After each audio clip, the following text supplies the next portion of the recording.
Beliau berkata, kalau Rasulullah bersabda, "Idza mata ibnu Adam man qata'a 'amaluhu illa min thalathin." Kalau seorang anak Adam meninggal dunia, sudah selesai, terputus amalnya.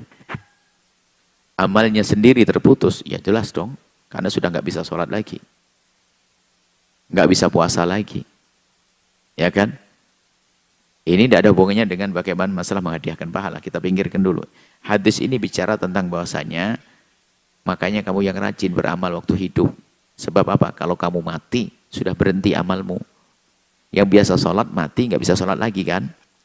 Yang biasa sedekah ya sudah mati, nggak bisa sedekah lagi. Tapi ada 3 amal yang biarpun kita sudah mati masih terus mengalir. Apa itu? Shadaqatun jariyatun. Sedekah yang Anda letakkan di sebuah tempat yang ternyata di situ kebaikannya terus terjadi, maka bersama terjadinya kebaikan tersebut akan mengalir menjadi pahala untuk Anda. Ini kan orang cerdas. Jika dikocek saya tidak punya harta kecuali hanya 100.000.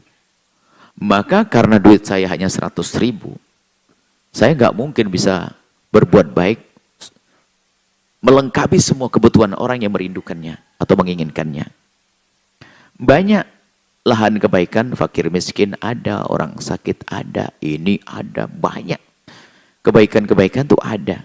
Cuman karena duit saya pas, kecuali saya bisa fakir miskin saya kasih, orang ini orang kasih, orang sakit saya kasih, kalau bisa semuanya sih bagus. Cuman kan kita punya kocek terbatas. Karena kocek kita itu terbatas, maka cerdaslah dalam berderma. Pastikan derma Anda adalah derma yang akan pahalanya terus mengalir.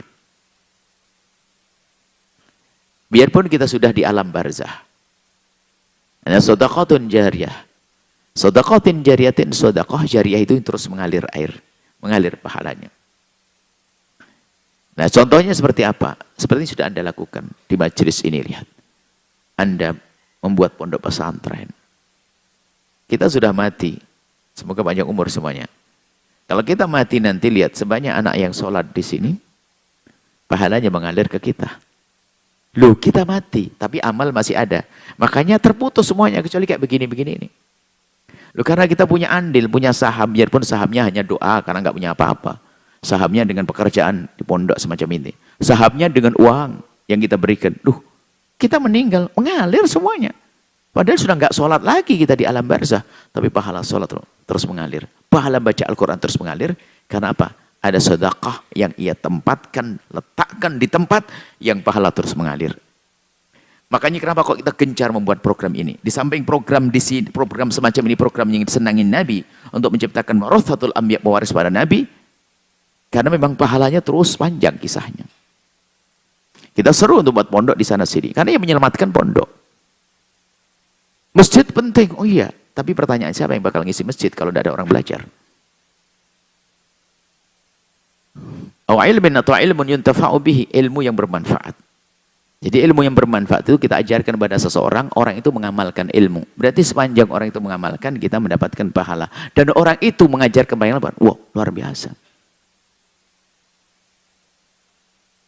Makanya orang berilmu itu pangkatnya tinggi, yarfa'illahu ladina amanu minkum waladina utul ilma darajat. Allah akan mengangkat orang berilmu, orang beriman, dan berilmu dengan derajat tinggi. Orang yang berilmu yang diangkat. Maka ayo menjadi orang berilmu Anda. Pangkatnya tinggi, yang lain, oh enggak bisa melampaui ini. Pejabat, orang kaya tidak bisa melampaui ini. Dan mungkin ada orang yang berkata nyesel, aduh, kenapa saya tiba-tiba jadi orang kaya, nggak jadi ustadz saja. Umur sudah 70, kaya. Tapi saya pengen punya pangkat tinggi kayak jadi ustadz. Ya nggak mungkin Anda masuk pondok umur 70 tahun, ngerepoti malahan. Ulama. Kemudian, waladin soleh, yad'ulah. Anak soleh. Yang mendoakannya. Anak soleh. Jadi hadis ini sangat lengkap. Ada mungkin orang berkata, aku tidak punya anak soleh, bagaimana ini, tidak punya anak. Kalau nggak punya anak kan masih ada dari sedekah jariyah untuk bisa mulia sama ilmu tadi sebelumnya. Ya ambil anaknya orang, biayai. Biar Anda dapat amal jariyah, mendapatkan ilmu yang manfaat. Jangan sampai menganggap, wah anak soleh, ya nggak punya anak gimana. Nah, Allah Maha Kasih. Bagi yang nggak punya anak, kami seru, ayo mencetak ulama. Dengan harta Anda. Jangan sampai di dunia nggak punya anak, di akhirat juga melarat nggak punya anak. Nah, ini seperti itu, maka yuk kita bergegas. Setelah Anda menyaksikan video ini, jangan lupa berselawat kepada baginda Nabi Muhammad sallallahu alaihi wa alihi wa sahbihi wasallam.